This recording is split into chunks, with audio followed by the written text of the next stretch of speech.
बंगाल से नाचे देहातों में देखे में लागत आरू पक्का छिनार रे। आइलू बंगाल से नाचे देहात में देखे में लागत आरू पक्का छिनार रे। नेवारी वाले छौड़न से बच बच बच बच बच मारेला मामे वाला गोच गचा गोच गोच कर दो सामान तोरो फच फचा फच फच मारेला मामे वाला गोच गचा गोच गोच कर दो सामान तोरो फच फचा फच फच आइलू बंगाल से नाचे देहात में देखे में लागे छौरी पक्का छिनार रे। नेवारी वाले छौड़न से बच बच बच बच बच मारेला मामे वाला गोच गच गोच गोच कर दो सामान तोरो फच फचा फच फच मारेला मामे वाला गोच गच गोच गोच कर दो सामान तोरो फच फचा फच फच फच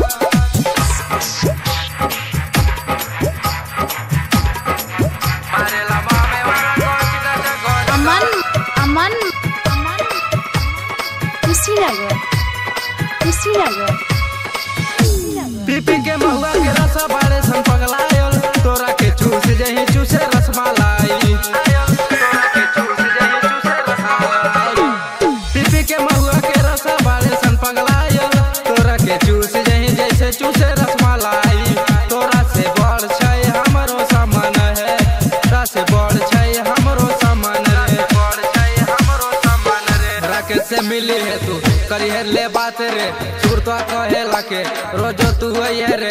सबके नजरिया से बच बच बच बच बच बच बच मारेला मामे वाला गोच गच गोच गोच कर दो सामान तोरो फच फचा फच फच मारेला मामे वाला गोच गच गोच गोच कर दो सामान तोरो फच फचा फच फच फच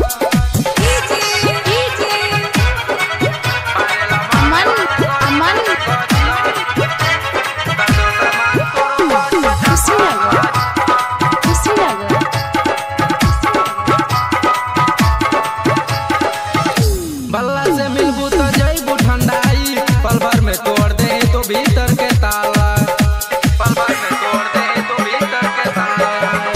बल्ला से मिलबू तो जईबू ठंडाई पल भर में तोड़ दे तो भीतर के ताला। पल भर में खोल जाए तो और भीतर के ताला खोल जाए तो और भीतर के ताला और भीतर के ताला। जुगले से कोयला के बन जो हमारे रे बल्ला राखी तो के हरदम पास रे। यही से कहता नि shot shot shot shot shot shot shot मारेला मामे